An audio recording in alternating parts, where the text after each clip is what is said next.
کچھ ایسی عبادات ہیں جن کو صرف خاص وقت پہ ادا کیا جا سکتا ہے. مثال کے طور پہ حج اگر کسی نے ادا کرنا ہے تو وہ جب حج کا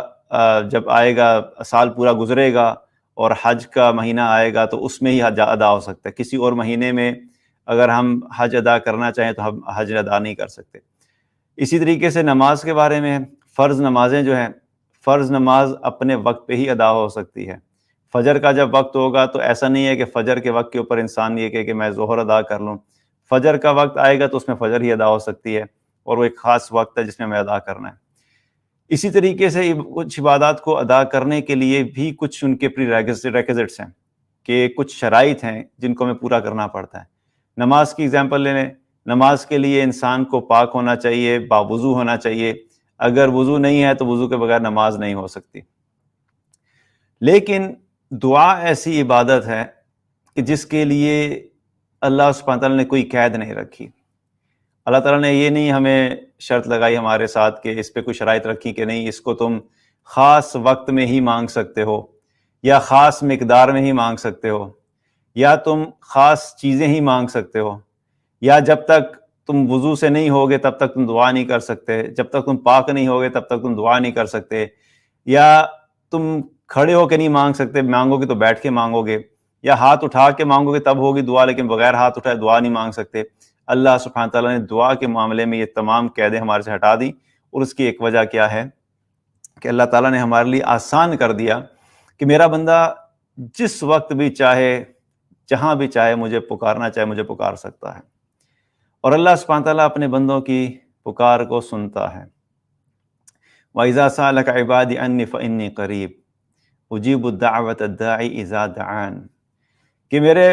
بندے جب مجھ سے دعا کرتے ہیں تو میں دعا کرنے والے کی پکار کو سنتا ہوں. تو اللہ سبحانہ تعالیٰ ایسا نہیں ہوتا کہ اپنے کسی بندے کی دعا کو سنے نہیں، اس کی پکار کو سنے نہیں. لیکن چند چیزیں ایسی ہیں جن کے بارے میں ہم آگے جا کے بات کریں گے تاکہ ہمیں کلیئر ہو جائے کہ دعا سے متعلق ہمارے جو کانسیپٹس میں مس انڈرسٹینڈنگ ہوتی ہے وہ جب کلیئر ہوگی تو انشاءاللہ اس کا ہمیں زیادہ بینیفٹ ہوگا. اسی طرح اگر دعا کے بارے میں دیکھا جائے تو دعا مانگنا جو ہے وہ آپ صلی اللہ علیہ وسلم کی سنت بھی ہے، اور آپ صلی اللہ علیہ وسلم نے اپنی زندگی میں بہت زیادہ کثرت سے دعائیں مانگی. آپ نے اچھے حالات میں بھی دعائیں مانگی، مشکل حالات میں بھی دعائیں مانگی، دن میں بھی دعائیں مانگی، حج کے موقع پہ بھی دعا مانگی، سواری کے اوپر بیٹھے ہوئے دعائیں مانگی، رات کو اللہ کے سامنے قیام کرتے ہوئے دعائیں مانگی، عام حالات میں چلتے ہوئے دعائیں مانگی، جب غزوات ہو رہے تھے، دشمن کا سامنا ہو رہا تھا، اس سے پہلے دعائیں مانگی. آپ صلی اللہ علیہ وسلم کی زندگی میں دعا جو تھی وہ بہت اہم تھی، اور آپ کی سنت بھی ہے، اور وہ طریقہ ہم نے وہاں سے سیکھا کہ ہمیں ہر حال میں اللہ سبحانہ تعالیٰ سے دعائیں مانگتے رہنا چاہیے. حالانکہ اگر دیکھا جائے تو رسول اللہ صلی اللہ علیہ وسلم کے ساتھ تو اللہ سبحانہ تعالیٰ کی براہ راست ڈائریکٹ مدد تھی، اور جب مدد کنفرم تھی تو ہم اپنے ذہن سے اگر سوچیں تو دعا مانگی جائے نہ مانگی جائے تو اللہ تعالیٰ کی طرف سے آلریڈی کمٹمنٹ ہے کہ ہر معاملے میں مدد ہے. لیکن اس کے باوجود جو آپ صلی اللہ علیہ وسلم کثرت سے دعائیں مانگتے تھے، اس کا ایک مقصد یہ تھا کہ ہم تک وہ پیغام پہنچے کہ ہم نے کثرت سے اللہ سبحانہ تعالیٰ کے سامنے چاہے وہ دعا مانگنی ہے، اپنی عاجزی کا اظہار کرنا ہے، اپنی بے بسی کا اظہار کرنا ہے، اللہ کی عظمت اور بڑائی کا اقرار کرنا ہے، تاکہ اس طریقے سے ہم ایک ایسے بندے کی طرح زندگی گزاریں جو کہ اللہ کا غلام ہے اور اللہ کا بندہ بن کے ہم دنیا میں زندگی گزاریں. تو دعا جو ہے اس اعتبار سے بہت اہم ہے، اور صحابہ کا بھی یہی طریقہ تھا کہ مختلف اوقات میں جو ہے وہ اللہ سبحانہ تعالیٰ کو پکارا کرتے تھے اور دعائیں کیا کرتے تھے. اب دعا سے متعلق اگر ہم چند چیزیں یا چند اہم باتیں جو ہیں ان کو ہم اگر ذہن نشین کر لیں تو انشاءاللہ ہمارے لیے دعا کا کانسیپٹ بھی کلیئر ہو جائے گا، اور ہمیں دعا مانگنے میں مزہ بھی آئے گا، اور ہمارے اندر دعا کے اعتبار سے جو کبھی کبھی لوگوں میں مایوسی ہوتی ہے یا ایسی کیفیت ہوتی ہے کہ انہیں لگتا ہے کہ ہماری دعائیں قبول نہیں ہوتی، تو وہ بھی انشاءاللہ تعالیٰ بہتر ہو جائے گا. پہلی چیز کیا ہے جو ہمیں ذہن میں رکھنی چاہیے دعا مانگنے سے متعلق، وہ یہ ہے کہ یاد رکھیں کہ دعا کبھی بھی ضائع نہیں ہوتی. حدیث میں آتا ہے نبی صلی اللہ علیہ وسلم نے فرمایا کہ جب بھی کوئی مسلمان دعا کرتا ہے جس میں نافرمانی اور قطع رحمی نہ ہو تو اللہ سبحانہ تعالیٰ اس کی دعا کے نتیجے میں اسے 3 میں سے کوئی ایک چیز عطا کر دیتا ہے۔ پہلی چیز کیا ہے کہ اللہ سبحانہ تعالیٰ جلد ہی اس کو وہ عطا کر دے دنیا میں ہی جو وہ مانگ رہا ہے۔ دوسرا، اللہ سبحانہ تعالیٰ اس کی اس دعا کو آخرت میں ذخیرہ کر دیتا ہے۔ اور تیسرا، اللہ سبحانہ تعالیٰ اس کی اس دعا کے برابر کوئی آنے والی مصیبت جو ہے وہ اس سے ہٹا دیتا ہے۔ اب یہ 3 فارمز میں ہمارے پاس دعا کا رسپانس آ رہا ہے۔ ایک چیز تو پہلے میں کلیئر ہو گئی کہ جس طرح ہمارا دنیا کا کانسیپٹ ہوتا ہے نا کہ ان پٹ ورسز آؤٹ پٹ، کہ اگر کوئی ان پٹ آپ دیں گے تو کچھ نہ کچھ آؤٹ پٹ ضرور آئے گا، لیکن اگر کوئی انسان یہ سوچے کہ میں ان پٹ دیے جا رہا ہوں لیکن مجھے کوئی آؤٹ پٹ نہیں آ رہا، تو نیچرلی انسان کے اندر ایک جو ہے وہ تھوڑا سا ڈی موٹیویٹ ہو جاتا ہے، ڈسکریج ہو جاتا ہے، اس کے اندر مایوسی آنا شروع ہو جاتی ہے۔ اسی لیے اللہ سبحانہ تعالیٰ نے ایک چیز ہمیں کلیئر کر دی کہ دیکھو تم جو دعا مانگتے ہو، پہلے تم اپنے ذہن کو کلیئر رکھو کہ تمہاری کوئی دعا بھی ضائع نہیں ہوتی، تمہاری ہر دعا کے بدلے میں کہیں نہ کچھ ایکٹیویٹی چل رہی ہوتی ہے۔ تم نے اللہ سے دعا کی، تم نے دعا مانگی کہ یا اللہ مجھے فلاں جاب دے دے، اب عین ممکن ہے کہ اللہ سبحانہ تعالیٰ تمہیں وہی جاب دے دے جو تم مانگ رہے تھے، تو تمہاری دعا کی قبولیت کی شکل کیا ہوئی کہ جو تم نے مانگا اللہ نے دنیا میں تمہیں وہ عطا کر دیا۔ ہو سکتا ہے کہ دعا مانگی یا اللہ مجھے جاب دے دے، جاب نہیں لگی، لیکن اس کے بدلے میں اللہ سبحانہ تعالیٰ نے یہ بہتر سمجھا تھا کہ تمہارے لیے اس وقت زیادہ بہتر یہ ہے کہ تمہاری دنیا سے کے مقابلے میں تمہاری آخرت کی نیکیاں کم ہیں، تمہارے لیے آخرت کا ذخیرہ امپورٹنٹ ہے۔ تو یہ ڈیسیژن اللہ کرتا ہے کہ ٹھیک ہے میرے اس بندے کے لیے اس کو میں دنیا میں نہیں دے رہا، کیونکہ اگر دنیا میں اس کو دے دیا تو ہو سکتا ہے کہ اس کو دنیاوی کوئی فائدہ تو مل جائے تھوڑی دیر کے لیے جو یہ چاہ رہا ہے، لیکن یہ آخرت میں ناکام ہو جائے گا۔ تو بہتر یہ ہے کہ میں اس کے لیے یہ اٹھا کے دعا اس کے لیے آخرت میں ذخیرہ کر دوں۔ اور تیسری فارم کیا ہے کہ اگر دعا مانگی تھی اور جو چیز مانگی وہ نہیں ملی تو عین ممکن ہے کہ تمہارے اوپر کوئی مصیبت آنے والی تھی، اللہ سبحانہ تعالیٰ نے آنے والی اس مصیبت کو تم سے ٹال دیا۔ مثال کے طور پہ کوئی شخص اگر نکلتا ہے اور ڈرائیو کرتا ہے، اپنی گاڑی میں جا رہا ہے، اچانک کسی ہائی وے کے اوپر کیا ہوتا ہے، آگے دیکھے ایکسیڈنٹ ہوئے ہوئے ہیں، اب وہ بریک لگاتا ہے اور بڑی مشکل سے وہ ایکسیڈنٹ سے بچ جاتا ہے۔ اب وہ جب ایکسیڈنٹ سے بچ جاتا ہے تو عین ممکن ہے کہ جو تم اللہ سے دعا کر رہے تھے کہ اللہ مجھے جاب دے دے، تو اللہ نے وہ جاب تو تمہیں نہیں دی، لیکن تمہیں اس ایکسیڈنٹ سے بچا لیا جو کہ تمہارے لیے ایک زیادہ بڑی مصیبت ہو سکتی تھی۔ تو یہ اللہ سبحانہ تعالیٰ کا فیصلہ ہوتا ہے کہ اپنے بندے کو کس جگہ پہ کس طریقے سے اس کی دعا کا جو جواب دینا ہے۔ یہ ایسے ہی ہے کہ ہر حال یہ ایسی انویسٹمنٹ ہے کہ جس میں کوئی نقصان کا چانس ہی نہیں ہے، 100% گارنٹیڈ پروفٹ ہے، کوئی لاس کا چانس نہیں ہے۔ تو اس لیے بس صرف فرق کیا ہوتا ہے کہ جیسے کوئی والد جو تھوڑا اپنے بچوں کے ساتھ بچوں کا خیر خواہ ہوتا ہے، سینسیبل ہوتا ہے، تو بچوں کو گائیڈ کرتا رہتا ہے، ایڈوائز کرتا رہتا ہے۔ اگر بچہ کہے کہ دیکھیں ابا جان میرے پاس یہ اتنے سارے پیسے اکٹھے ہو گئے ہیں، بچپن سے عیدیاں ملے جا رہی ہیں، ماشاءاللہ تبارک اللہ اتنی ساری اکٹھی ہو گئی ہیں، اب یہ میرے پاس 10,000 درہم ہے یا 1,00,000 روپے اکٹھا ہو گیا، آپ مجھے بتائیں کہ میں اس 1,00,000 روپے کا کیا کروں؟ تو جو سینسیبل باپ ہوگا، جو سمجھتا ہوگا، اس کو کہے گا اچھا دیکھو ایک کام کرو، اس میں سے اتنے پیسے جو ہیں تمہاری ابھی فوراً ضرورت ہے، تم یہ اتنے پیسے فوری طور پہ خرچ کر لو اپنی ضرورت کے اوپر۔ اچھا اس میں سے یہ والے پیسے جو ہیں تم اس سے تھوڑا سا گولڈ لے کے رکھ لو، کیونکہ گولڈ کی پرائس بڑھتی رہے گی، آگے جا کے تمہارے کام آئے گا۔ اور یہ والے پیسے جو تم کیش کے طور پہ اپنے پاس رکھ لو، کیونکہ اچانک کوئی مشکل آ سکتی ہے تو تمہیں کیش کی ضرورت پڑ سکتی ہے، تمہیں اس طریقے سے رکھ لو۔ اب ہو کیا رہا ہے، تو وہ تینوں کی تینوں بینیفٹ جو ہیں اس بچے کے پاس ہی ہیں، صرف لوکیشنز ڈیفرنٹ ہو گئی ہیں، رسک ڈائیورسیفائی ہو گیا ہے۔ تو اللہ سبحانہ تعالیٰ اپنے بندوں کا ماؤں سے بھی زیادہ خیر خواہ ہے، تو اپنے بندے کی کسی دعا کو بھی ضائع نہیں کرتا، بس پھر یہ دیکھتے ہیں کہ میرے بندے نے جو مجھ سے مانگا ہے اس وقت اس کو یہ دینا زیادہ بہتر ہے، یا اس کو کسی مصیبت سے بچانا زیادہ بہتر ہے، یا اس کو آنے والے دنوں میں جو آخرت میں اس کی نیکیاں کم ہو جانی ہیں، تو بہتر یہ ہے کہ اس کی نیکیوں میں اس کا ذخیرہ کر دو۔ دنیا میں تھوڑی تنگی ہو جائے گی اس کو، لیکن دنیا کی تنگی ختم ہو جائے گی جب یہ آخرت میں جا کے اپنی نیکیوں کا، اپنی دعاؤں کا ذخیرہ دیکھے گا نیکیوں کی فارم میں۔ تو یقین جانیے واللہ ہم میں سے ہر انسان کی یہ خواہش ہوگی کاش کہ اللہ سبحانہ تعالیٰ دنیا میں میری کسی دعا کو بھی قبول نہ کرتا، یا میری کسی دعا کا بھی جو مجھے چاہیے تھا دنیا میں، وہ مجھے دنیا میں کچھ بھی عطا نہ کرتا، سب کا سب میرے لیے آخرت میں ذخیرہ کر دیتا۔ ہمارا پرابلم کیا ہے؟ ہم دنیا میں چونکہ اتنے گم ہیں اور اتنے ڈوبے ہیں، اور دنیا کی اتنی زیادہ شدید محبت ہے ہمارے اندر کہ ہمیں ہر چیز دنیا میں اعلیٰ چاہیے۔ اگر ہمیں کوئی یہ آپشن دے دے نا کہ دنیا میں یہ تھوڑا لے لو، آخرت میں تمہیں بہت زیادہ ملے گا، تو ہمیں ہضم نہیں ہوتا۔ ہم کہتے ہیں نہیں، آخرت کس نے دیکھی ہے، دنیا بہتر کر دیں، ہمیں دنیا اعلیٰ چاہیے ہوتی ہے۔ اسی لیے بہت سے لوگوں میں اپنی دعاؤں کے متعلق جو ڈپریشن ہوتا ہے اور مایوسی ہوتی ہے، کیونکہ میرے پاس بہت سارے میسیج آتے ہیں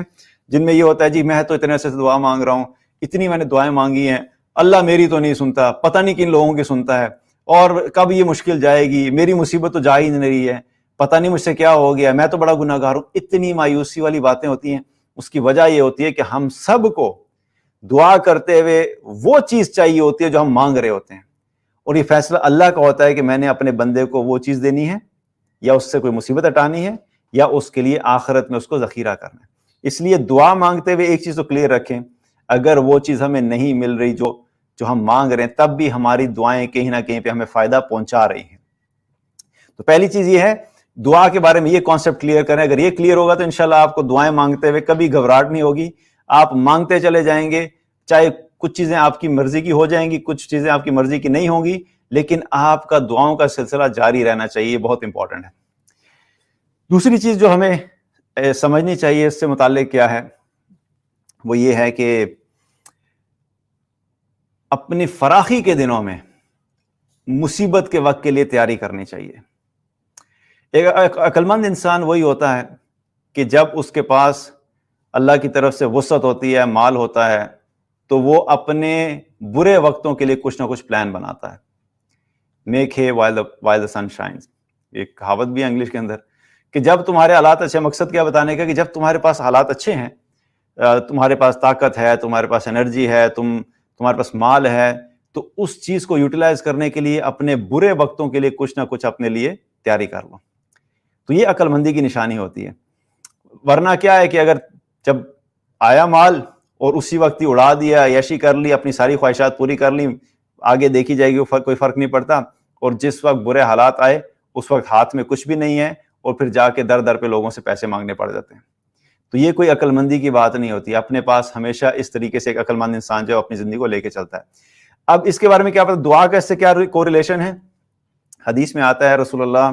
صلی اللہ علیہ وسلم نے فرمایا کہ جو شخص یہ پسند کرتا ہے کہ مصائب کے وقت اللہ سبحانہ تعالیٰ اس کی دعاؤں کو قبول کرے، تو اس کو چاہیے کہ فراخی کی حالت میں وہ اللہ سبحانہ تعالیٰ کے سامنے کثرت سے دعا کیا کرے۔ بڑا زبردست فارمولہ دے دیا کہ اگر تم یہ چاہتے ہو کہ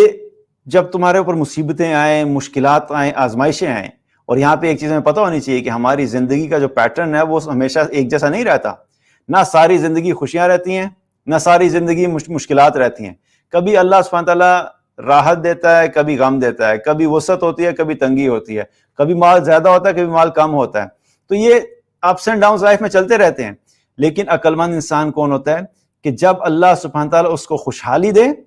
اس کی زندگی بڑی زبردست چل رہی ہے، جاب اچھی چل رہی ہے، یا بزنس اچھا چل رہا ہے، مالی تنگی نہیں ہے، گھر بھی ٹھیک ہے، گاڑی بھی موجود ہے، جو بھی بنیادی ضروریات زندگی ہیں سب چیزیں بالکل ٹھیک چل رہی ہیں، تو اس وقت کثرت سے دعائیں کیا کریں۔ انسان کا ایک بہت بڑا المیہ یہ ہے کہ وہ اللہ کو اس وقت پکارنا شروع کرتا ہے جب اس کے اوپر کوئی مشکل یا مصیبت آتی ہے، اور جب وہ مشکل اور مصیبت چلی جاتی ہے تو کیا کرتا ہے؟ وہ اللہ کو بھول جاتا ہے۔ اللہ تعالیٰ نے اس چیز کا قرآن میں بھی ذکر کیا، وَإِذَا مَسَّ الْإِنسَانَ الضُّرُّ دَعَانَا لِجَنبِهِ أَوْ قَاعِدًا أَوْ قَائِمًا، کہ جب بھی انسان کو کوئی تکلیف پہنچتی ہے اس وقت وہ اس کی حالت دیکھا کرو تم کہ وہ بیٹھے ہوئے بھی اور کھڑے ہوئے بھی اور لیٹے ہوئے بھی ہمیں پکار رہا ہوتا ہے۔ بس اس وقت اللہ ہی اللہ یاد ہوتا ہے۔ جب مشکل آئی، مصیبت آئی، اس وقت جو بندہ نماز نہیں پڑھتا 5 نمازیں شروع ہو گئیں، تہجد بھی شروع ہوگی، تسبیحات بھی شروع ہو گئیں، قرآن کی تلاوت بھی شروع ہوگی،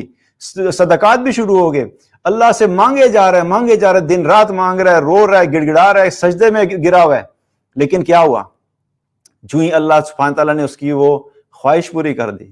وہ مشکل دور ہوگی، وہ مصیبت دور ہوگی، اب کیا ہوا؟ اب اللہ کو بھول گیا۔ ایسے ہو جاتا ہے، پھر اللہ نے کیا فرمایا کہ ایسے ہو جاتا ہے جیسے اس نے کبھی ہم سے دعا مانگی ہی نہیں تھی، جیسے کبھی کوئی تعلق ہی نہیں تھا، جیسے کبھی وہ مشکل میں آیا ہی نہیں تھا، جیسے اس کا کوئی رب تھا ہی نہیں، اور وہ ہمیشہ ایسی زندگی گزار رہا تھا۔ تو اللہ سبحانہ تعالیٰ نے ہمارے اس رویے کا ذکر کیا ہے کہ دیکھو، اصل میں اگر تم چاہتے ہو کہ تمہیں اللہ سبحانہ تعالیٰ مصیبت کے دنوں میں یاد رکھے تو تم اللہ کو آسائشوں کے دنوں میں یاد رکھو۔ اگر تم چاہتے ہو کہ اللہ مشکلات میں تمہاری دعائیں سنے تو جب اللہ نے تمہیں آسانی دی ہے اور تمہیں فراخی دی ہے، اس حالت میں تم اللہ کو پکارو۔ جب تم اس حال میں اللہ کو پکارو گے تو مشکل حالات میں اللہ تمہیں یاد رکھے گا اور تمہاری دعاؤں کو قبول فرمائے گا۔ تو یہ بہت امپورٹنٹ ہے کہ ہم اپنی زندگی میں جب اچھے حالات ہوں اس وقت دعاؤں کی کثرت کریں، کیونکہ یہ وہ وقت ہوتا ہے جب انسان شکر کی کیفیت میں ہوتا ہے، اور شکر کی کیفیت جو ہوتی ہے وہ جس طرح صبر مشکل ہوتا ہے اس طرح شکر کی کیفیت مشکل ہوتی ہے۔ صبر کے اندر مصائب مصیبتیں پھر بھی انسان کو اللہ کے قریب کر دیتی ہیں، لیکن جب زندگی میں نعمتیں زیادہ ہو جاتی ہیں، مال زیادہ ہو جاتا ہے، تو یہ چیزیں انسان کو اللہ سے غافل کرتی ہیں۔ اس وقت اپنے آپ کو اللہ کے ساتھ کنیکٹڈ رکھنا،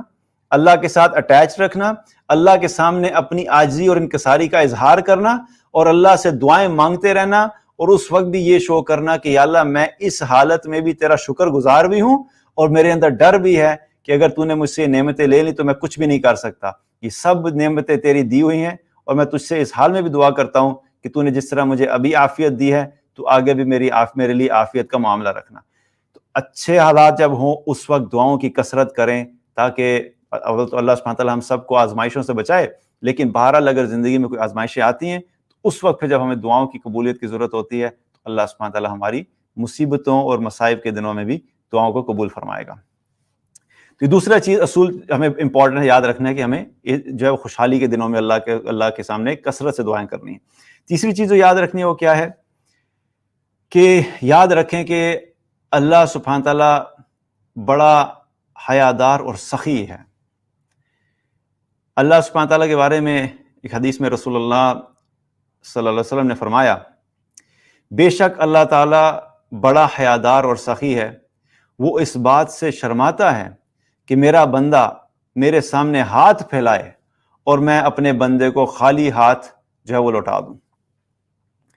اللہ کو اس بات پہ حیا آتی ہے، شرم آتی ہے کہ میرا بندہ میرے سامنے ہاتھ پھیلا رہا ہے، میں اپنے بندے کو خالی ہاتھ لوٹا دوں۔ یہ ایسے ہی ہے کہ اگر کوئی ایسا شخص ہے جس کا دل بڑا نرم ہے، مختلف طرح کے لوگ ہوتے ہیں، کچھ لوگ ہوتے ہیں جن کے دل بڑے سخت ہوتے ہیں، کچھ لوگ ہوتے ہیں جن کے دل ذرا ایوریج ہوتے ہیں، کچھ ہوتے ہیں جو بڑے سافٹ ہارٹیڈ ہوتے ہیں، بڑے نرم دل والے ہوتے ہیں۔ اب نرم دل والا بندہ جو ہے کہیں باہر نکلا تو کیا دیکھتا ہے کہ وہاں پہ ایک بڑا غریب انسان ہے، اور وہ بڑی دکھ بھری آواز میں آتا ہے اور ہاتھ پھیلاتا ہے، کہتا ہے دیکھیں اللہ کے واسطے آپ مجھے پیسے دے دیں کیونکہ میرے پاس کھانے کے لیے کچھ نہیں ہے، میں صبح سے بھوکا ہوں۔ تو جب وہ اس کو دیکھتا ہے اور اس کے مانگنے کے انداز اتنا زیادہ ہوتا ہے، اتنا آپ یوں سمجھے کہ اس میں اتنی عاجزی ہوتی ہے اور اتنی بے بسی کا اظہار ہوتا ہے، کیونکہ جو اگر دیکھا جائے تو یہ جو باڈی ایکسپریشنز ہوتے ہیں نا، یہ بھی انسان کی سچویشن کو ریفلیکٹ کرتے ہیں۔ اگر کوئی انسان واقعی تکلیف میں ہے تو تکلیف میں ہوتے ہوئے جب انسان اللہ کو پکارتا ہے تو اس شخص کی آواز، اس شخص کے چہرے کے ایکسپریشنز، اس شخص کی آنکھوں سے نکلنے والے آنسو، وہ ساری چیزیں اس چیز کی گواہی دیتے ہیں کہ یہ انسان واقعی بڑی تکلیف میں اللہ کو پکار رہا ہے۔ تو بہرحال جب اگر وہ بندہ آئے گا اور اس قسم کے ایکسپریشنز کے ساتھ اور اس کی آنکھوں سے آنسو بھی نکل جائیں تو نرم دل کیا، اگر کوئی سخت دل بھی ہوگا وہ بھی اس کو دیکھ کے کچھ نہ کچھ پکڑا دے گا کہ دیکھو بھائی بڑی مشکل کے اندر ہے، یہ لو تم کچھ پیسے لے لو، اللہ تمہارے لیے آسانی کرے۔ تو یہ معاملہ ہوتا ہے بندے کا بندے کے ساتھ، اور اس معاملے میں تو پھر بھی سختی ہو سکتی ہے، ممکن ہے کہ کوئی ایسا شخص ہو جو اس کو بالکل ہی اگنور کر دے، لیکن اللہ سبحانہ تعالیٰ کون ہے؟ ایک حدیث میں آتا ہے کہ آپ صلی اللہ علیہ وسلم نے فرمایا کہ اللہ تعالیٰ نرم ہے اور نرمی کو پسند فرماتا ہے۔ اللہ سبحانہ تعالیٰ اپنے بندوں پہ رحمان ہے، اس کی رحمت ہے، وہ اپنے بندوں کے ساتھ نرمی کا معاملہ کرتا ہے جب اس کے بندے اس کو عاجزی کے ساتھ، انکساری کے ساتھ اور ٹوٹے ہوئے دل کے ساتھ اور دکھ کے ساتھ اللہ کو جب پکارتے ہیں تو اللہ کو حیا آتی ہے کہ میں اپنے اس بندے کو خالی ہاتھ نہیں بھیجوں گا، اللہ اس بندے کی دعا ضرور قبول فرماتا ہے۔ فرق صرف یہ ہے 3 فارمز میں سے ایک فارم ہوگی، دعا ضرور قبول ہوگی۔ اور چوتھی چیز آپ ایڈ کر لیں، عین ممکن ہے کہ اللہ سبحانہ تعالیٰ آپ جو چیز مانگ رہے ہیں وہ ابھی فوراً نہ دے، تھوڑے ٹائم کے بعد دے دے۔ یہ بھی ہو سکتا ہے کہ یہ اللہ کا فیصلہ ہوتا ہے کہ میں نے اپنے بندے کو کب کون سی چیز کس حال میں کتنی دینی ہے۔ لیکن بہرحال کیا ہے کہ اس یقین کے ساتھ دعا کریں کہ اللہ سبحانہ تعالیٰ سخی ہے، اللہ کے خزانوں میں کوئی کمی نہیں ہے، اللہ کو جب بھی پکارنا ہے تو ہمیں کیا کرنا ہے کہ اس یقین کے ساتھ پکارنا ہے۔ چوتھی چیز جو ہمیں ذہن میں رکھنی چاہیے وہ کیا ہے کہ جب بھی کوئی مشکل آئے اپنی مشکلات کا اظہار لوگوں کے سامنے مت کیا کریں۔ یہ ایک بہت بڑی بیماری ہوتی ہے ہم میں سے بہت سارے لوگوں میں کہ لوگوں سے ہمدردیاں بٹورنا، کہ ذرا سی کوئی مشکل آئی تو مشکل آنے کے بعد کیا ہوا کہ اپنی مشکل پوری دنیا کے اندر نشر کر دی، وائرل ہوگی، بغیر فیس بک کے وائرل ہوگی۔ اب تو فیس بک پہ بھی لوگ وائرل کرتے ہیں ماشاءاللہ تبارک اللہ، کسی فیملی کے اندر کوئی ایشو آ جائے تو فیس بک پہ ڈال دیتے ہیں، پورے خاندان کو پتہ لگ جاتا ہے کہ بھئی اس نے فلاں بندے نے فلاں بندے کو یہ کہا ہے، اور ایک جو ہے نا وہ فیس بک کی جنگ شروع ہو جاتی ہے وہاں پہ۔ اینی ویز بیسیکلی کیا ہے کہ جب مشکل آئے اپنی مشکلات کا اظہار ہر بندے سے نہ کریں۔ حدیث میں آتا ہے آپ صلی اللہ علیہ وسلم نے فرمایا کہ جس شخص پر فاقہ آئے اور وہ لوگوں کے سامنے اپنے فاقے کا اظہار کرنا شروع کر دے تو اس کے اوپر سے فاقہ کبھی دور نہیں ہوگا، اور جس شخص کے اوپر فاقہ آئے اور وہ صرف اور صرف اللہ کے سامنے ہاتھ پھیلائے تو اللہ سبحانہ تعالیٰ ان قریب اس کو اس فاقے سے اس کا فاقہ دور کر دے گا، اور جلد یا دیر سے اس کو روزی عطا فرمائے گا۔ تو یہاں پہ ایک بہت زبردست اصول ہمیں پتہ لگتا ہے، وہ کیا ہے کہ جب بھی حالات مشکل آئیں، فاقہ تو مراد چلیں ایک مال کے اعتبار سے تنگی آ گئی، یا کبھی کبھی ایسا ہوتا ہے کہ کوئی صحت کے اعتبار سے مشکل آ جاتی ہے، کبھی کسی کے ساتھ ریلیشن شپ میں کوئی پرابلم آ جاتا ہے، کسی کے ساتھ کوئی معاملات خراب ہو جاتے ہیں، کسی قسم کا بھی پرابلم ہے، اپنی مشکلات کو ہر بندے کے سامنے مت ڈسکس کیا کریں۔ اس کا مطلب یہ نہیں کہ کسی کے ساتھ بھی بات نہیں کی جا سکتی۔ اپنی لائف میں کوئی نہ کوئی ایسا بندہ ہونا چاہیے، انسانی فطرت ہے کہ انسان ہر چیز اپنے اندر ایبزارب نہیں کر سکتا، اس کو کوئی نہ کوئی ایک شخص تو چاہیے ہوتا ہے جس سے اس نے ڈسکس کرنا ہوتا ہے، لیکن وہ کوئی ایک آدھا ٹھیک ہے، وہ پورا خاندان نہیں ہونا چاہیے، وہ پورا آفس نہیں ہونا چاہیے، پوری دنیا کو نہیں پتا ہونا چاہیے کہ آپ کے اوپر یہ مشکل آئی ہے۔ تو جب آپ کے اوپر مشکل آئی ہے، فاقہ آ گیا ہے، مالی تنگی آ گئی ہے، لوگوں کے سامنے ڈسکس کرنے کے بجائے اللہ کے سامنے اس کا اظہار کریں، کیونکہ اس حدیث سے کیا پتہ لگتا ہے، جو شخص اپنے فاقے کی سچویشن لوگوں کے سامنے بیان کرتا ہے تو پھر اللہ تعالیٰ اس شخص سے کبھی فاقہ دور نہیں کرتا۔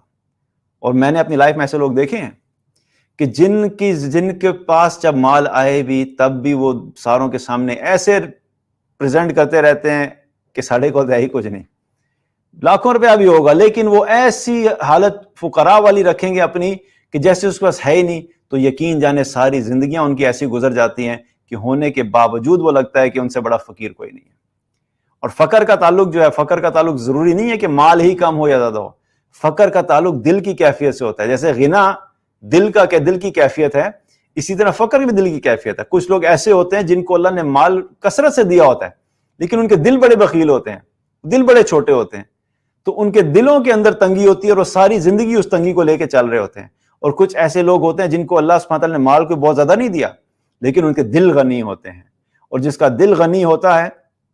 اس کو مال کا زیادہ ہونا یا کم ہونا اس کی زندگی میں ڈپریشن یا سٹریس کا سبب نہیں بنتا۔ اوپر نیچے چیزیں ہوتی ہیں، کوئی فرق نہیں پڑتا، وہ زیادہ اس کو اپنے دل پہ نہیں لیتا، اور ایسے شخص کا پھر اللہ کی مدد بھی ہوتی ہے جو لوگوں کے سامنے اپنے فقر کا اظہار نہیں کرتا، صرف اللہ کے سامنے دعائیں کرتا ہے، اللہ کے سامنے اپنا اظہار کرتا ہے، اللہ کو بتاتا ہے کہ اللہ یہ حالات میرے پہ آ گئے ہیں، مجھے تجھ سے ہی امید ہے، میں تجھی سے مانگوں گا اور تو ہی میری ان مشکلات کو دور کرے گا۔ جب انسان یقین سے اللہ کے سامنے یہ کرتا ہے تو اللہ سبحانہ تعالیٰ سونر اور لیٹر اس کے لیے وسعت کا معاملہ کر دیتا ہے اور اس کے اوپر سے اس کا فقر جو ہے وہ دور کر دیتا ہے۔ تو چوتھا اصول جو ہے وہ کیا ہے کہ لوگوں کے سامنے ہم نے اپنے حالات کو ڈسکس نہیں کرنا۔ پانچویں چیز جو دعا سے متعلق کیا ہے وہ یہ ہے کہ دعا کرنے میں جلد بازی نہ کریں، یا یوں کہہ لیجئے کہ دعا کے نتائج کو دیکھنے میں جلد بازی نہیں کریں۔ حدیث میں آتا ہے آپ صلی اللہ علیہ وسلم نے فرمایا کہ آدمی کی دعا اس وقت تک قبول ہوتی رہتی ہے جب تک وہ گناہ یا قطع رحمی کی دعا نہ کرے، اور جب تک وہ جلد بازی سے کام نہ لے۔ تو صحابہ نے عرض کی اللہ کے رسول صلی اللہ علیہ وسلم یہ جلد بازی سے کیا مراد ہے؟ تو آپ نے فرمایا کہ بندہ اللہ سے دعا کرتا رہتا ہے اور جب تھوڑا ٹائم گزرتا ہے تو وہ یہ کہنے لگ جاتا ہے کہ میں نے اللہ سے بڑی دعائیں کی لیکن میری دعا تو قبول ہی نہیں ہوتی، اور پھر وہ دعا کرنا چھوڑ دیتا ہے۔ تو جلد بازی سے مراد کیا ہے کہ ہم نے دعا کے لیے کوئی ٹائم نہیں رکھنا، یا ہمارے ایکسپیکٹڈ ریزلٹس ہیں اس کے لیے ہمیں ڈیوریشن نہیں رکھنی کہ نہیں اگر تو میں بس ایک ہفتہ دعا کروں گا، ایک ہفتے میں میری دعا قبول ہوئی تو ٹھیک ہے، ورنہ میں نے دعائیں چھوڑ دینی ہیں۔ مطلب آپ سوچیں کچھ ایسے لوگ بھی ہوتے ہیں جو اللہ کے ساتھ اس طرح ٹریڈ کر رہے ہوتے ہیں کہ نہیں میں یہ نمازیں اس تب پڑھوں گا جب تک اس وقت پڑھوں گا جب میری مسائل حل ہوں گے، اور نمازیں اس وقت تک پڑھتا رہوں گا جب میری زندگی آسان رہے گی، اگر میری زندگی مشکلات آئیں تو میں نے نمازیں چھوڑ دینی ہیں۔ دعائیں اس وقت مانگوں گا جب مجھے نظر آئے گا کہ میری دعائیں قبول ہو رہی ہیں، جب میری دعائیں قبول ہی نہیں ہو رہی تو میں دعا مانگنا چھوڑ دوں گا۔ تو یہ بڑی چھوٹی سوچ ہے کہ انسان اللہ سے دعا اس طرح مانگے کہ جیسے اللہ پہ احسان کر رہا ہے، حالانکہ ہمیں یاد رکھنا چاہیے اللہ کو نہ ہماری دعاؤں کی ضرورت ہے، نہ ہمارے ذکر و اذکار کی ضرورت ہے، نہ ہماری نمازوں کی ضرورت ہے، نہ ہمارے سجدوں کی ضرورت ہے، نہ ہماری اطاعت کی ضرورت ہے۔ اللہ سبحانہ تعالیٰ کو ہماری ان چیزوں کی ضرورت نہیں ہے، ہمیں اللہ کی ضرورت ہے کہ کسی طرح اللہ میری طرف متوجہ ہو جائے، کسی طرح اللہ مجھ سے راضی ہو جائے، کسی طرح اللہ سبحانہ تعالیٰ مجھ پہ نظر کرم کر دے، اپنی رحمت کا معاملہ کر دے۔ یہ میری ریکوائرمنٹ ہے، ہم فقیر ہیں، ہمیں اللہ کی ضرورت ہے، ہم اللہ کے محتاج ہیں۔ اپنے ذہنوں کو ہمیں کلیئر کرنے کی ضرورت ہے، کیونکہ بہت سے لوگ اس مائنڈ سیٹ کے ساتھ زندگی گزار رہے ہوتے ہیں کہ میں عبادتیں کر کے میں اللہ پہ احسان کروں، معاذ اللہ۔ ہم سارے مل کے بھی، کیونکہ حدیث میں بار بار کوٹ کرتا ہوں، بڑی زبردست حدیث ہے، اس میں اللہ سبحانہ تعالیٰ نے ہمارے دماغوں کو ایسا جھنجھوڑا ہے کہ وہ حدیث کا کیا مفہوم ہے کہ حدیث قدسی ہے کہ تم سارے کے سارے، تمہارے اگلے اور پچھلے، اول و آخر، جن و انس، سب کے سب مل کے تم میں سے ایسے شخص کی طرح ہو جائیں جو کہ تم میں سب سے زیادہ گناہگار، فاسق اور فاجر ہے، تو تم ساروں کے اس عمل کی وجہ سے اللہ سبحانہ تعالیٰ فرماتا ہے کہ میری شان میں ذرہ برابر بھی کمی نہیں آئے گی۔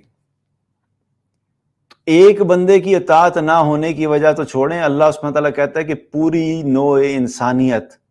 اور سارے جن سارے مل کے بھی تم اللہ کی نافرمانی کرنے لگ جاؤ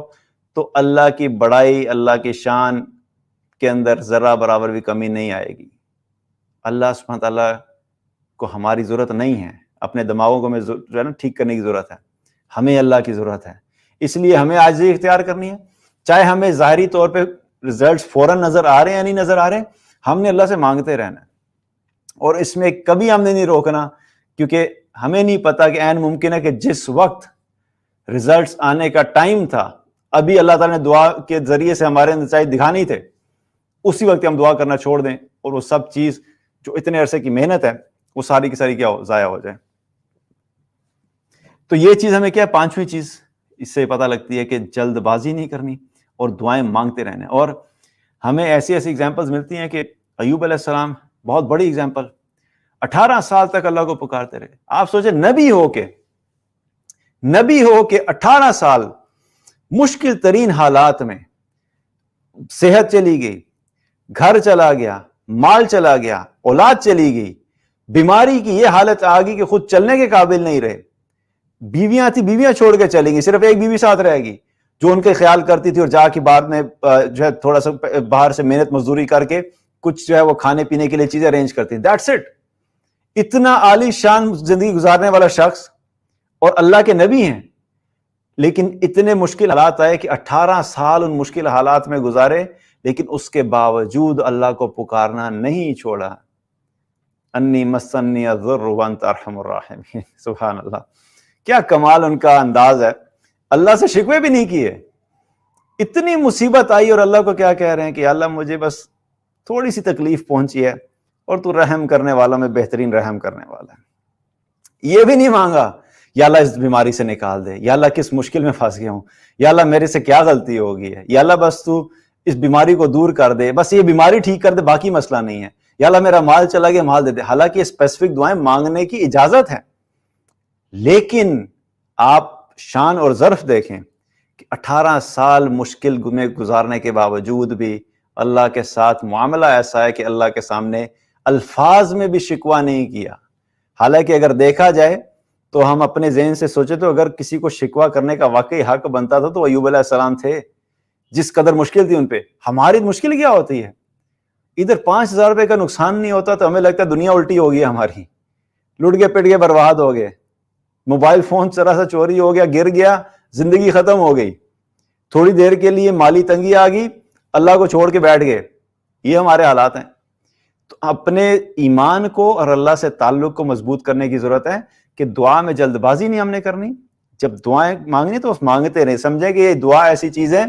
یہ مرتے دم تک ہم نے مانگنی ہے، اس کا کوئی ٹائم فریم نہیں ہے کہ بس اچھا اب حالات بہتر ہو گئے ہیں چلیں جی اب سکون کریں گے، جب پھر دوبارہ مصیبت آئے گی پھر جا کے اللہ کے دروازے کو کھٹکھٹائیں گے۔ اللہ کے دروازے کو ہم نے روزانہ کھٹکھٹاتے رہنا۔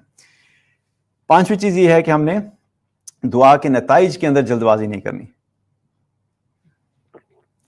چھٹی چیز کیا ہے کہ دعا کی جو طاقت ہمیں پتہ لگتی ہے کہ دعا کتنا پاورفل ٹول ہے جو اللہ سبحانہ تعالیٰ نے ہمیں دیا ہے۔ نماز بڑی عبادت ہے، ایمان کے بعد جو سب سے اہم عمل جو ہے دین میں وہ کیا ہے، وہ نماز کا ادا کرنا۔ حج بہت بڑی عبادت ہے، والدین کے ساتھ حسن سلوک کرنا حقوق العباد کے اعتبار سے بہت بڑی عبادت ہے۔ تو بہت ساری عبادات ہیں، لیکن تقدیر جیسی چیز، تقدیر کا معاملہ کیا ہوتا ہے کہ اللہ سبحانہ تعالیٰ نے اس دنیا کو جب بنایا تو اس کے بنانے سے 50,000 سال پہلے سب چیزوں کے بارے میں تقدیر لکھ دی گئی تھی اور صحیفے بند کر دیے گئے تھے۔ آپ یوں سمجھیں کہ پورا اسکرپٹ جو ہے کہ کس انسان نے کب آنا ہے، وہ کتنا عرصہ دنیا میں رہے گا، اس کا رزق کتنا ہوگا، اس کو آسانیاں کون سی ملنی ہیں، اس کے اوپر مصیبتیں کون سی آنی ہیں، اس کی زندگی میں کیا کیا اپس اینڈ ڈاؤنز آنے ہیں، وہ تقدیر ساری لکھ دی گئی ہے۔ اعمال کے علاوہ، اعمال کی بات نہیں ہو رہی، اعمال تقدیر میں نہیں لکھے ہوئے، یہ کلیئر رکھیں کیونکہ بہت سے لوگ اس بارے میں کنفیوز ہو جاتے ہیں کہ اچھا جی اس کا مطلب ہے اگر اللہ نے ہمارے نصیب میں ہدایت نہیں لکھی تو ہم نے مانگنی نہیں ہے، اگر اللہ نے ہمارے نصیب میں نماز لکھی ہوگی تو ہم پڑھ لیں گے۔ اعمال کا تعلق تقدیر سے نہیں ہے، حالات کا تعلق تقدیر کے ساتھ ہے۔ حالات اللہ نے لکھ دیے ہیں کہ مال کبھی زیادہ ہوگا کبھی کم ہوگا، اس کو اولاد دینی ہے اس کو اولاد نہیں دینی، اس کو کتنے بچے دینے اس کو کتنے نہیں دینے، اس کو کب دے کے اس سے لے لینے ہیں کس سے نہیں لینے، سب تقدیر میں لکھا ہوا ہے۔ اتنا بڑا عمل جو 50,000 سال پہلے طے ہو گیا ہے وہ نہ ہماری نماز سے چینج ہو سکتا ہے نہ ہمارے حج سے چینج ہو سکتا ہے، بلکہ دعا کے بارے میں آپ صلی اللہ علیہ وسلم نے کیا فرمایا کہ تقدیر جیسی چیز کو صرف دعا ہی تبدیل کر سکتی ہے۔ تقدیر جیسی چیز کو صرف دعا ہی تبدیل کر سکتی ہے۔ آپ دعا کی طاقت کو سمجھیں، یہ اللہ نے وہ ٹول دیا ہے کہ اگر کسی شخص کی تقدیر میں کوئی آنے والی مشکل لکھی ہے، ہمیں پتہ نہیں ہے فیوچر میں کیا ہونا ہے،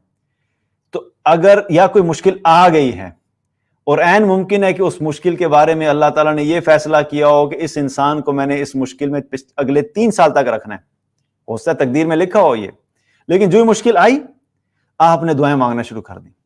اللہ کے سامنے رونا شروع کر دیا۔ کہتے ہیں رونا پٹنا پا دیتا ہے، تو اللہ کے سامنے رونا پٹنا آپ ڈال دیا کریں، کوئی مسئلہ نہیں ہے، لوگوں کے سامنے مت ڈالا کریں، مطلب لٹ گئے پٹ گئے برباد ہو گئے اللہ کے سامنے بالکل ایسی حالت میں آ جائے کریں کہ مطلب جو فقیر سے بھی گرے سے گرا فقیر ہوتا ہے نا اس سے بھی زیادہ نیچے آ جائے کریں اللہ کے سامنے صرف۔ اب آپ نے دعائیں مانگنا شروع کی تو جو مصیبت 3 سال تک آپ کے اوپر ہونی تھی، مثال کے طور پہ سمجھا رہا ہوں، عین ممکن ہے کہ آپ کی دعاؤں کی وجہ سے اللہ سبحانہ تعالیٰ اس 3 سال کی مصیبت کو آپ سے اٹھا لے، ہو سکتا ہے ودن اے منتھ اللہ تعالیٰ آپ کے لیے وہ آسانی کا معاملہ کر دے۔ یہ کیا ہوا؟ دعا کی وجہ سے اللہ نے تقدیر تبدیل کر دی۔ تو دعا میں یہ طاقت ہے۔ اب یہاں پہ ایک چیز اور کلیئر کر دوں، اس کا مطلب یہ نہیں ہے کہ دعا تقدیر کو لازمی تبدیل کرے گی، یہ بھی ڈفرینس سمجھ لیں۔ اللہ تعالیٰ نے ایک حدیث میں کیا پتہ لگتا ہے کہ دعا میں ایسی طاقت ہے کہ اگر اللہ نے کسی کی تقدیر کو تبدیل کرنے کا فیصلہ کیا تو اس کا راستہ دعا ہے، اس میں بہت بڑا اگر ہے، لیکن یہ فیصلہ الٹیمیٹلی پھر بھی اللہ کی ہی بارگاہ میں ہوتا ہے، ڈیسیژن میکر اللہ ہی ہے۔ ہم دعائیں کریں، دعا سننے کی وجہ سے اللہ تعالیٰ فیصلہ کر لے چلو ٹھیک ہے میرا بندہ یہ دعا مانگ رہا ہے، اس کی تقدیر کو میں چینج کر دیتا ہوں، لیکن عین ممکن ہے کہ اللہ تقدیر کو نہ بھی تبدیل کرے۔ اللہ کی حکمت ہے، اللہ کا فیصلہ ہے، ہم اللہ کے غلام ہیں، اور اللہ سبحانہ تعالیٰ کے ساتھ ہم ہر حال میں راضی ہیں، چاہے وہ آسانی ہو یا مشکل ہو. ہمارا ایٹیٹیوڈ اللہ کے ساتھ یہ رہے گا کہ نہیں، ہم اللہ کی اطاعت کریں گے. تو یہ دعا ایسی چیز ہے، اس کو ہمیں اس یقین سے مانگنا چاہیے کہ اس سے زیادہ پاورفل ٹول ہمارے پاس ہے کوئی نہیں جو کہ تقدیر جیسی چیز کو بھی تبدیل کر سکتی ہے. اچھا، اب اس سے اعتبار سے یہ سمجھے کہ اب یہ تو ہمیں پتہ لگے کہ بہت پاورفل ہتھیار ہے جو اللہ نے ہمیں دیا ہے، لیکن آپ یوں سمجھیں کہ اگر آپ کو بڑی ایکسٹرا آرڈنری قسم کی، بالکل لیٹسٹ قسم کی کار دی گئی ہے جو کہ فلی الیکٹرانکلی آپریٹڈ ہے، اور آپ کو کہا جاتا ہے جی اس گاڑی کے اتنے فیچرز ہیں اور اس کی سپیڈ اتنی ہے اور یہ آپ کو اتنا کمفرٹ دے گی اور یہ آٹو ڈرائیو پہ چلے گی اور یہ ہوگا، اب آپ کو پتہ ہی نہیں آپ نے چلانی کیسے، اس کا دروازہ ہی نہیں کھولنا ہے، سمجھ آ رہی ہے دروازہ کہ تو کھولنا ہے، ٹھیک ہے. تو وہ ساری اتنی زبردست چیز آپ کے کسی کام کی نہیں رہے گی کیونکہ آپ کو پتہ ہی نہیں ہے کہ اس کو آپریٹ کیسے کرنا ہے. تو دعا کا بھی معاملہ یہی ہے کہ دعا ایک طرف جتنی پاورفل چیز ہے، اتنی ہمارے اندر اس دعا کو یوز کرنے کے لیے علم نہیں ہوتا، تو اس کی طاقت اور اس کے اثر کو ہم کھو دیتے ہیں. تو اس سے کیا ہے، ہمیں یہ پتہ ہونا چاہیے کہ دعا کے آداب کیا ہیں. اگر اس کے آداب کو ہم سیکھ لیں کہ دعا کیسے مانگنی ہے، تو اس سے کیا ہوگا کہ ہماری دعاؤں میں جان آ جائے گی، طاقت آ جائے گی، اور وہ اللہ سبحانہ تعالیٰ کی بارگاہ میں اس درجے میں قبولیت کے چانسز بڑھ جائیں گے جس طرح سے ہم چاہتے ہیں. تو پہلی چیز جب دعا مانگنے لگیں وہ کیا ذہن میں رکھنی ہے کہ دعا مانگنے سے پہلے اپنے ذہن کو کلیئر کر لیں کہ اللہ کے ساتھ گمان اچھا رکھیں. کیونکہ حدیث میں آتا ہے، آپ صلی اللہ علیہ وسلم نے فرمایا کہ اللہ تعالیٰ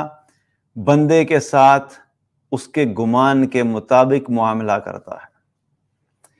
بندے کا گمان اللہ سے اچھا ہوگا تو اللہ کی طرف سے معاملہ اچھا آئے گا، حکم اچھا آئے گا، خیر کا حکم آئے گا. لیکن دعا سے پہلے ہی گمان اچھا نہیں ہے، دل میں یہ ہے کہ اللہ نے پہلے بھی میری نہیں سنی، اب بھی نہیں سنے گا، لیکن میں مانگ لیتا ہوں. سٹارٹنگ پوائنٹ ہی غلط ہے. جب شروع سے ہی اللہ سے گمان غلط ہے کہ نہیں بھی میں نے پہلے بھی مانگی تھی، مجھے پتہ ہے میری دعائیں نہیں قبول ہوتی، لیکن میں بس اس لیے مانگ لیتا ہوں، میں نے فارمیلٹی تو پوری کر لوں نا. تو آپ کے وہ کہتے ہیں کہ گاڑی سٹارٹ کرنے کے لیے آپ نے گاڑی سٹارٹ کرنے کی کوشش کی، بیچ میں پیٹرول ہی کوئی نہیں ہے، اور بھائی پیٹرول نہیں ہوگا تو آپ کے پاس فراری بھی ہے، وہ بھی نہیں چلنے والی، اور اگر پیٹرول ہے گاڑی میں تو نسان ٹڈا بھی بھاگے گی. ٹھیک ہے، تو بات یہ ہے کہ اپنی دعاؤں کا جو سٹارٹنگ پوائنٹ ہے اس کے اندر جان تو ڈالیں تھوڑی، اور وہ جان کیا ہے؟ اللہ سے گمان اچھا کرنا. تو سٹارٹ میں اللہ سے گمان اچھا رکھیں گے، نہیں انشاءاللہ میں نے جب بھی اللہ سے دعا مانگی اللہ نے خیر کا معاملہ کیا ہے، اور اگر پہلے کبھی نہیں بھی ہوا تو اس دفعہ اللہ ضرور پوری کرے گا. ہر دفعہ اس نئے ذہن کے ساتھ اللہ سے دعا مانگے. تو پہلا پوائنٹ کیا ہے کہ گمان اچھا رکھنا ہے. دوسری چیز کیا ہے کہ جب دعا مانگنے لگیں تو یقین کے ساتھ مانگے کہ نہیں میرا اللہ میری دعا ضرور پوری کرے گا. حدیث میں آتا ہے، آپ صلی اللہ علیہ وسلم نے کیا فرمایا، اے لوگو جب تم اللہ سے سوال کیا کرو تو قبولیت کے پورے یقین کے ساتھ اللہ سے دعا کیا کرو، کیونکہ اللہ تعالیٰ اس بندے کی دعا قبول نہیں فرماتا جو غافل دل سے دعا کرتا ہے. اب یہ بڑا زبردست اصول میں پتہ لگ گیا کہ جب دعا کرنی ہے کانفیڈنس کے ساتھ، یقین کے ساتھ کہ اللہ ضرور سنے گا. اور اس کے اپوزٹ کیا چیز ہوتی ہے؟ غفلت. غافل دل کی دعا اللہ قبول نہیں کرتا. یہ ذرا سائیکولوجیکلی اس چیز کو سمجھیں. انسان دعا کرنے کے لیے بیٹھا یا نماز کے بعد دعا کر رہا ہے، یا ایون تہجد کا ٹائم ہے جو کہ قبولیت کا ٹائم ہوتا ہے، اس وقت دعا کر رہا ہے. ہر انسان کسی بھی چیز کے بارے میں جب دعا کرنے لگتا ہے تو یہ ڈیپینڈ کرتا ہے کہ وہ چیز اس کی زندگی میں کتنی اہم ہے، وہ کتنا ڈیسپریٹلی اس چیز کو چاہتا ہے،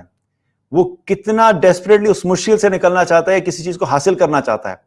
تو جو چیز انسان کے لیے انتہائی اہم ہوتی ہے، ایسا ممکن نہیں ہے کہ انسان اللہ سے مانگتے ہوئے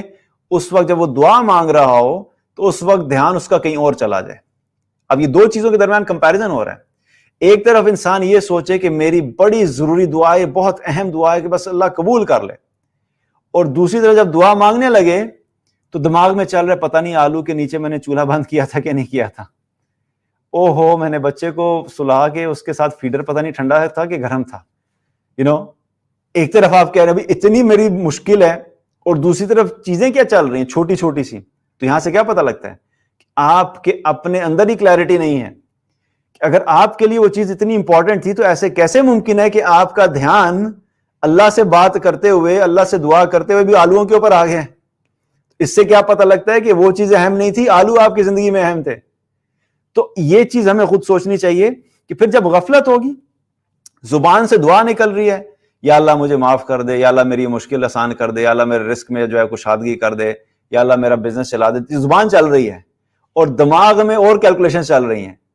تو جب آپ کا اپنا دل ہی اللہ کی طرف متوجہ نہیں ہے, جب آپ کے اپنے دل میں ہی اس چیز کی اہمیت نہیں ہے, تو پھر اللہ کے نزدیک بھی آپ کی دعا کی کوئی اہمیت نہیں ہے. غافل دل کی دعا اللہ قبول نہیں کرتا, کیونکہ آپ خود ہی نہیں چاہتے آپ کی دعا قبول ہو. اللہ کو تو شو کریں کہ اللہ میں پھنسا ہوں, اللہ آپ دیکھ رہے ہیں میری حالت ٹائٹ ہو گئی ہے, بس ہو گئی ہے میری, آپ میری مدد کریں. دل دماغ کے ساتھ,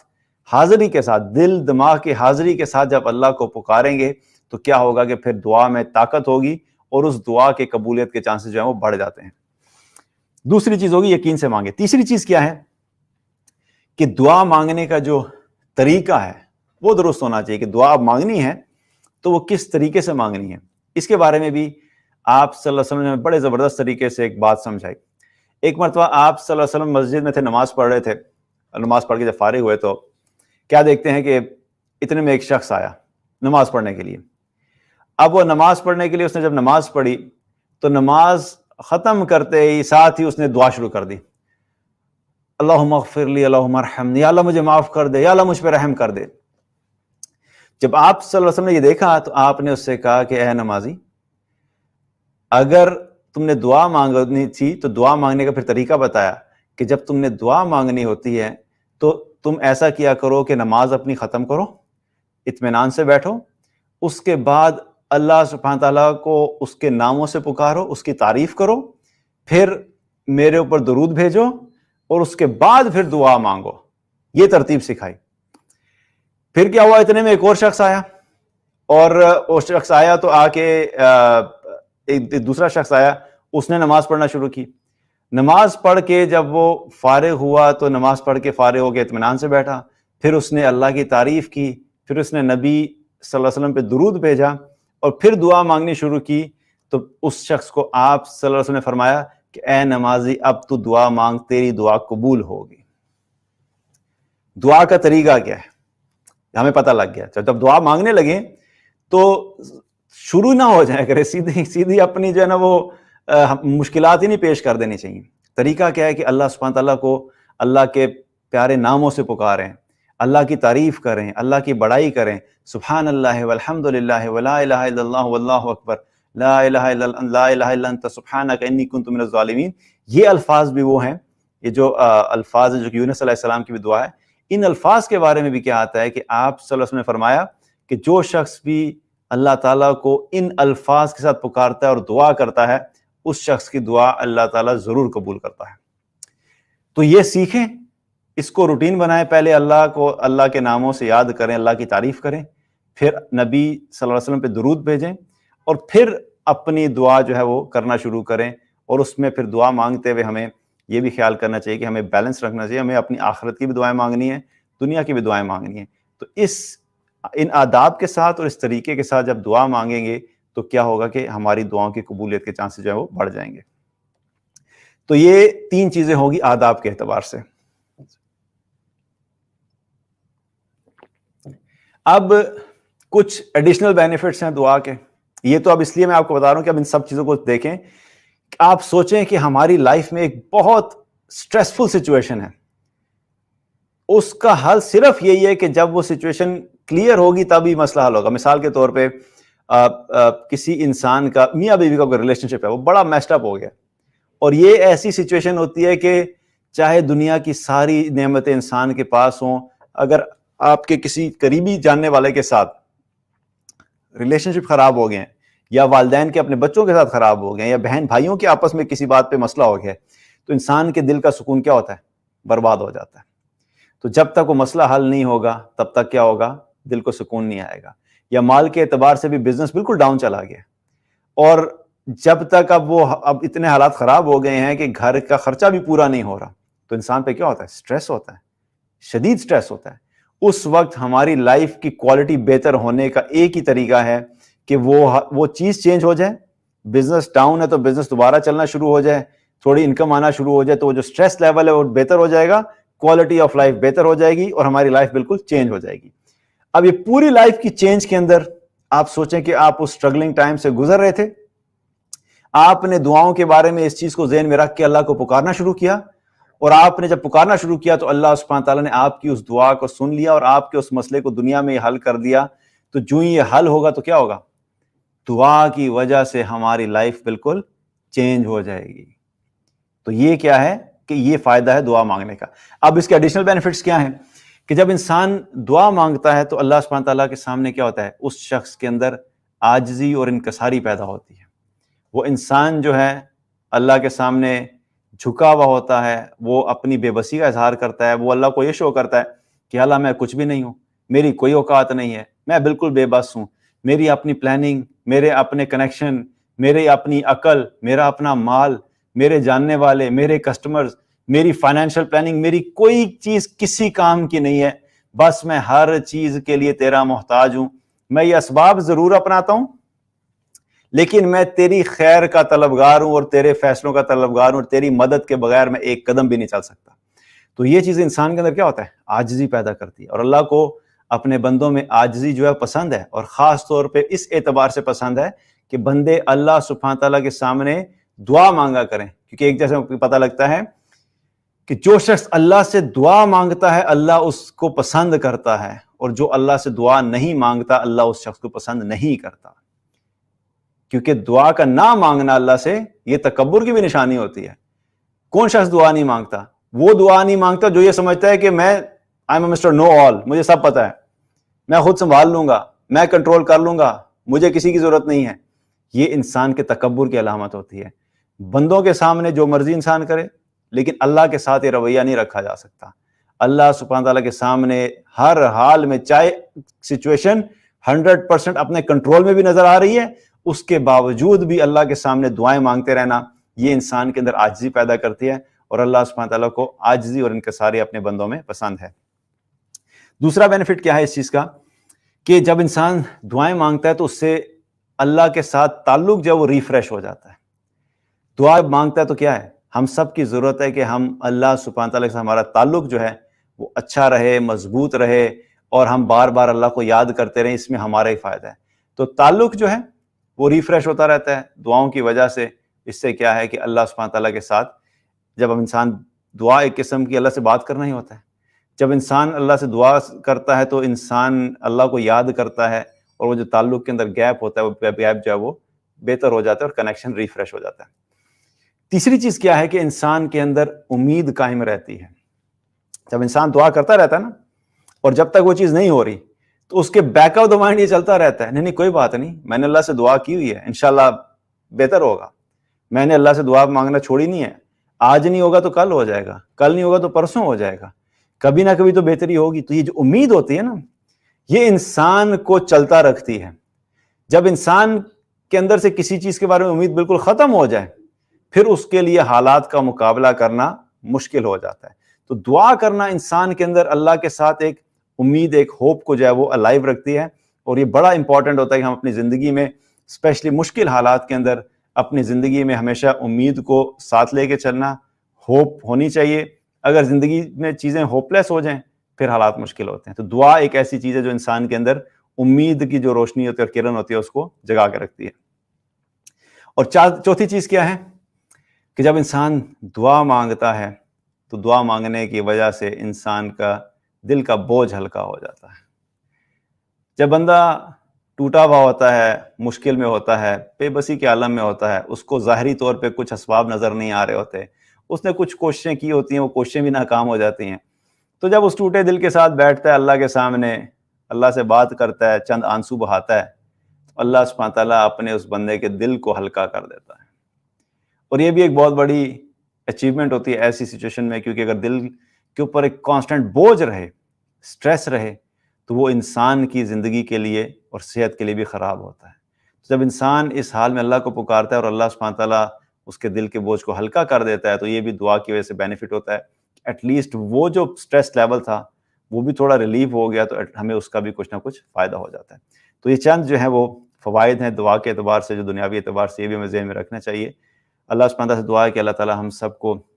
ایمان عطا فرمائے اور دعائیں اس طریقے سے کرنے کی توفیق عطا فرمائے جس طرح کرنا چاہیے۔ وآخر الدعوانا الحمدللہ رب العالمین۔ اچھا جی، آج کی دعا، ٹاپک بھی دعا ہے، تو ہم آج کی دعا کے بارے میں بھی بات کر لیتے ہیں انشاءاللہ۔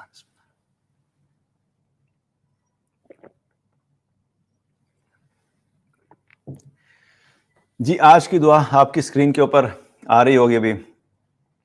بہت ہی بیسک دعا، بہت ہی معروف دعا، اور ایسی دعا کہ جس دعا میں اللہ سبحانہ تعالیٰ نے ہمارے لیے دنیا اور آخرت دونوں کی خیر کو سمیٹ دیا۔ اور دعا کیا ہے؟ ربنا آتنا فی الدنیا حسنہ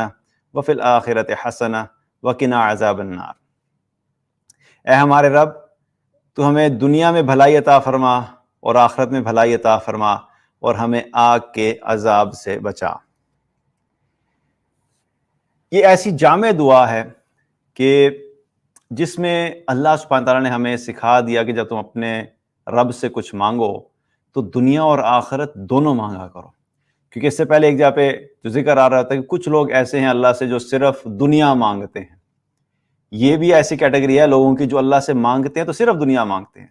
تو جو اللہ سے صرف دنیا مانگتا ہے تو اللہ سبحانہ تعالیٰ کیا فرماتا ہے کہ پھر ہم اس کو دنیا میں سے کچھ نہ کچھ دے دیتے ہیں جتنا ہم چاہتے ہیں، لیکن پھر ایسے لوگوں کا آخرت میں کوئی حصہ نہیں ہے۔ لیکن جو لوگ ہم سے دنیا بھی مانگتے ہیں اور آخرت بھی مانگتے ہیں، پھر اللہ سبحانہ تعالیٰ ان لوگوں کے لیے دنیا میں بھی خیر کا معاملہ کرتا ہے اور آخرت میں بھی خیر کا معاملہ کرتا ہے۔ تو اس دعا میں ہم اللہ سے کیا مانگ رہے ہیں کہ اللہ ہمیں دنیا میں بھی بھلائی عطا فرما۔ ہم دنیا میں بھی بھلائی کے لیے تیرے محتاج ہیں۔ ایسا نہیں ہے کہ ہمیں صرف آخرت میں تیری ضرورت ہے۔ ہم کمزور ہیں، ہمارے ایمان کمزور ہیں، ہماری ضروریات ہیں۔ ہم جن حالات میں رہتے ہیں، جس دنیا میں رہتے ہیں، جس ماحول میں رہتے ہیں، ان ساری سچویشن میں رہتے ہوئے ہمیں تیری طرف سے بھلائی کی ضرورت ہے۔ تو یا اللہ ہمیں دنیا میں بھی تو بھلائی عطا فرما، ہمیں دنیا میں بھی محروم مت کرنا، اور صرف دنیا میں ہی مت عطا فرمانا بلکہ آخرت میں بھی بھلائی عطا فرمانا۔ یہ دونوں جگہوں پہ ہمیں چاہیے ہے۔ اور پھر آخرت کی بھلائی کے ساتھ ساتھ کیا ہے؟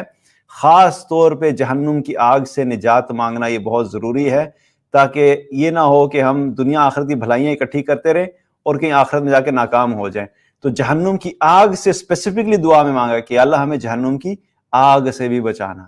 تو اس دعا میں یہ ساری جامعیت ہے کہ دنیا آخرت کی بھلائی بھی مانگ لی اور آگ سے نجات بھی مانگ لی۔ تو یہ دعا انشاءاللہ سب کو یاد ہی ہوگی۔ اگر نہیں یاد ہے تو آپ اس کو یاد کر لیں اور اپنی دعاؤں کا حصہ بنائیں۔ اس میں اللہ سبحانہ تعالیٰ نے ہمارے لیے دنیا اور آخرت کی تمام بھلائیوں کو اکٹھا کیا ہے۔ اللہ سبحانہ تعالیٰ سے دعا ہے کہ اللہ تعالیٰ ہم سب کو ایمان عطا فرمائے، تقویٰ عطا فرمائے، عافیت والی زندگی عطا فرمائے، دنیا اور آخرت کی بھلائیاں عطا فرمائے۔ ہم سب لوگوں کی جو مشکلات ہیں اللہ سبحانہ تعالیٰ ان مشکلات کو آسان فرمائے۔ جو لوگ مصیبت میں ہیں ان کی مصیبتوں کو دور فرمائے۔ جو لوگ بھی دعائیں مانگتے ہیں اللہ سبحانہ تعالیٰ ہم سب کی جائز حاجات کو پورا فرمائے، اور ہماری دعاؤں کا بہترین صلہ ہمیں دنیا میں بھی عطا فرمائے اور آخرت میں بھی عطا فرمائے۔ وآخر الدعوانا ان الحمد للہ رب العالمین۔